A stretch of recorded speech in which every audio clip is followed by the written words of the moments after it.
what don't you do is the question.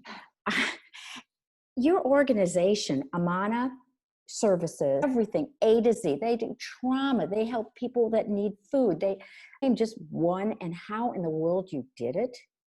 Yes, just before I jump into that, I joined the organization at the end of 2018. So December 2018, I came in, and we jumped into 2019. And I would say the biggest obstacle I had to deal with is funding. And not only funding, but also the organizational mentality, because a lot of people think nonprofit and they think charity and, like Google atmosphere. They don't think of a charity as business. So one of the biggest challenges that I had was efficiency. And I spent 2019 actually restructuring the organization and making sure that we had all the processes and procedures in place to make sure that we were not only profitable, but efficient, and utilizing our dollars the way that they need to be utilized, going towards programs.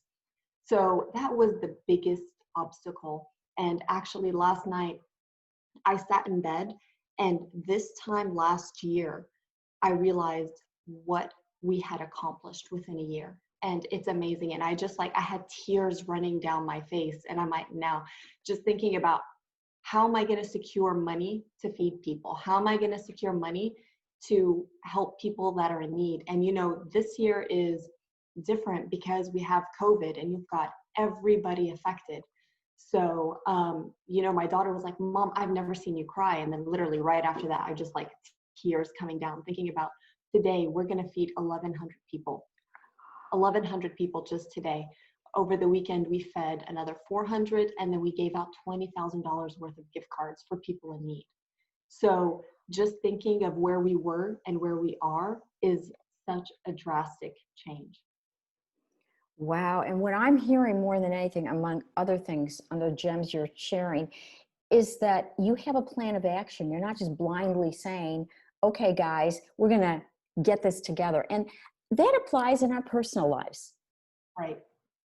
What obstacle kind of coincides, if you want to share it, with got this business? This is a big deal. This is a major deal.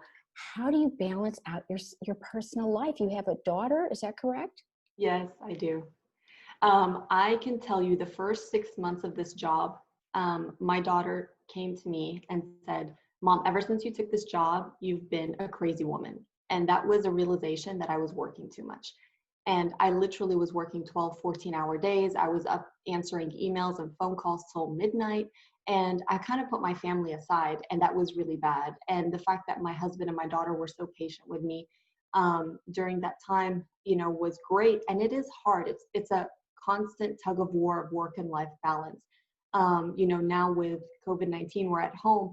I can't spend a lot of time with my daughter schooling her, and my husband can't either. So it's definitely been, okay, I'm going to work a few hours a day. I'm going to spend a few hours with her. Got to jump back onto work in the evening.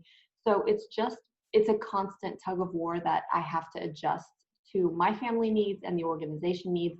But, if I don't keep playing that tug of war, things will just kind of be out of balance, and that's not going to be good for myself or the organization.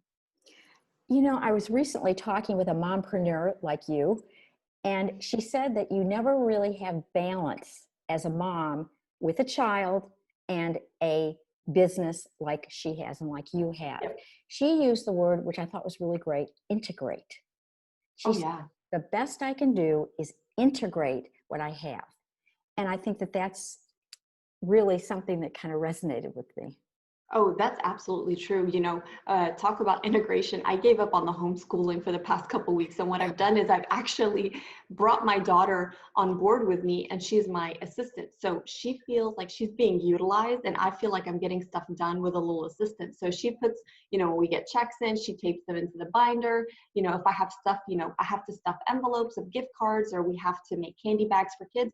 She loves doing that stuff, and I absolutely hate it. So I said, okay, you do this, I'll do this, and you're working for me. So she tells me, Mom, when I grow up, I want to work for Amaanah. And I said, you know what? When you grow up, you can do whatever you want. So you're the best helper. And isn't that a great example? How old is your daughter? She's 7. She's 7. Oh, that's a great age. And they want to be so helpful at that age. And that's so wonderful. That is Hmm. really amazing. And do you ever find that when you are in your business that it's, you say okay, I'm going to do this amount of hours, but how do you do it? How do you really separate yourself? I mean, how do you Between really, work. yeah, I mean, how do you pull down the shade? I think that would be really challenging.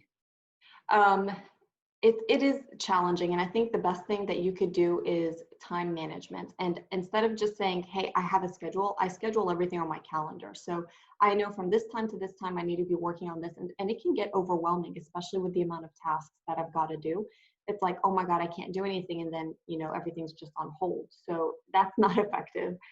So I'll schedule time and I say, okay, priority number one, priority number two, I've got to tackle this. This is my deadline, because if you don't give me a deadline, then I'm just going to put it on the back burner. It means it's not important. So it's a matter of prioritization and time management.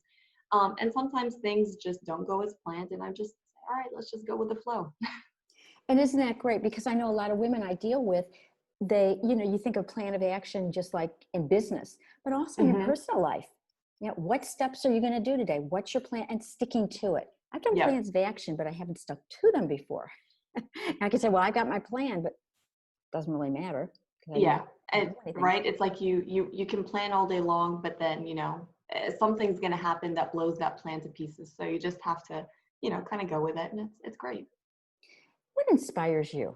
Who or what inspires you? A lot of things. I've got a strong motivation and to help people. I absolutely love it. And if I feel like I'm not being utilized, then I feel like I'm not being efficient. Three women come to mind. First of all, my mom, because she's such a helper. Even if she doesn't have anything, or she doesn't have any hope in the world, and she will always make the best of it. If I come to her with a problem and I'm like, Mom, I just see a tunnel, it's dark, I don't see the light at the end of the tunnel. She says, you never know what's going to happen. A miracle could come pop out of the sky. And I'm like, Mom, let's be realistic. And the second I say that, something happens that help my plan, and I'm like, you're absolutely right. So she inspires me a lot. And then I work with Sarah Selber and Sarah Hayter, and these two women are the absolute movers and shakers of our community. And I absolutely love them because I see that they're juggling so many things at the same time. They're super connected. They know what they're doing. And they're like the Energizer bunny. So I'm like, I can't give up. They haven't given up. I can't give up. Yes, that's what keeps us going, knowing that we can get our inspiration from others, that we're not alone, that we can reach out and that we can get the support we need. And I think that that's something that's so important for all of us. Yeah.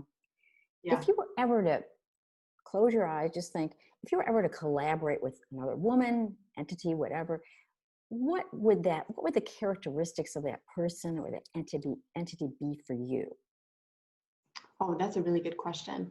Um, Collaboration is absolutely key, right? I come from an industry where it's all collaboration. So when I jumped into the nonprofit space and I saw these silos, I'm like, why is everybody siloed off? You've got to talk to each other. If and we do collaborate a lot. For example, when you had mentioned we do everything, we don't have everything in house. We're a staff of 3 people. So when we say we can help with mental illness, it's because we collaborate with the Alliance, who brought their counselors to the campus that we're at with the children.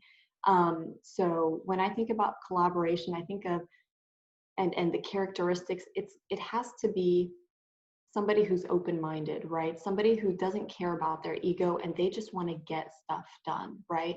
The whole purpose of us being here is to help each other. And if they don't have that ideals or those morals and values, then it's going to be very difficult to work with. So it's got to be people who are willing to see the impact together. And I would also say people who have experience, who know what they're doing in that area. So if Amaanah doesn't have that mental health aspect in-house, then we've got to partner with the right people, right? It's not just anybody. No, you're talking about real problem and real people. So it's got to be organizations or people who have those characteristics, who can bring value and quality to our programs for the people that we're serving, because the people that we're serving are deserving and deserve quality, education and access to social and economic equity. How do you get your name? There are so many charities, with all due respect, and what yours does is just phenomenal. How do you get known in what you do? How do people Um, know about you? I never yeah, heard that's of cool. Yeah, so Amana is a 12-year-old nonprofit. So I came in at the beginning of the 11th year. So in a certain circle, Amana was already known. In this HISD circle, Amana was already known because of the relationships that they had done and the work that they had done with the community. And it depends who you talk to, right? So maybe your average household doesn't know Amana, but the people who we work with do. And knowing those connectors and movers and shakers in our industry is definitely key, because I would say the best way for us to get awareness and recognition is word of mouth and through our media. Appearances, like we were on KHOU twice last year. We got several awards. So the recognition will come with time, but it's not just being a household name, right? That's something we aspire to do, but it's also being connected to the right people who can connect us to the right people to get stuff done. And then that's where the awareness and the recognition comes in. And isn't it wonderful the way, the way that you are getting connected, and your organization does such an amazing job. Now, can anybody get help from you? Is it, Yes. like anybody at all? Because I Yes. think So as Amana, I don't know if that means, right. Yeah, that's a perfect question. Our mission is to serve vulnerable populations, and we are inclusive of our immigrant community. That's our target focus, right? Our immigrant community, and we try to focus on women and children because they're the most vulnerable and overlooked. And especially, single parent households and families with children. And typically the households that we work with, you've got 8 siblings, right? 8 children. Some people we have more than that. So you're dealing with very vulnerable communities here. So we definitely can help other people. So we help refugees, undocumented, asylum seekers. We can help any victims of trafficking or abuse. That's what we kind of classify as refugees, people who have been displaced and other forced migrants. But we help our citizens too, as well. We partnered with East Harris County recently, and we've been serving families from East Harris County as well. Especially during the time of COVID, we're opening our doors to anybody and everybody. But like I said, again, we just prioritize those single parent homes and the families that we serve within the immigrant community.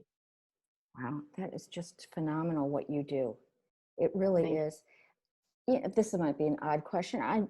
If you had like a mission or an idea that you would like to just spread all over the world, what would that be? It's very simple.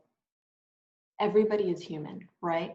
And whether they're called migrants or refugees or the needy or whatever, I think people sometimes put these labels on people and forget that they're just like you and me, that they have families and they have children and they have aspirations just like we have for our children and our families, right?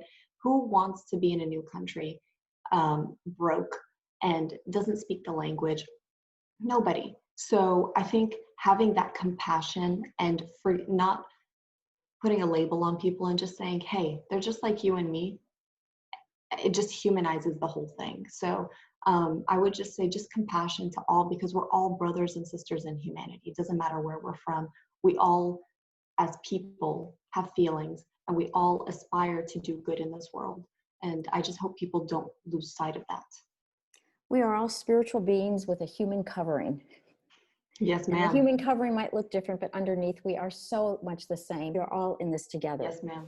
And that's Yes, what ma'am. makes our country the way it is. And people like you that are help shaping it.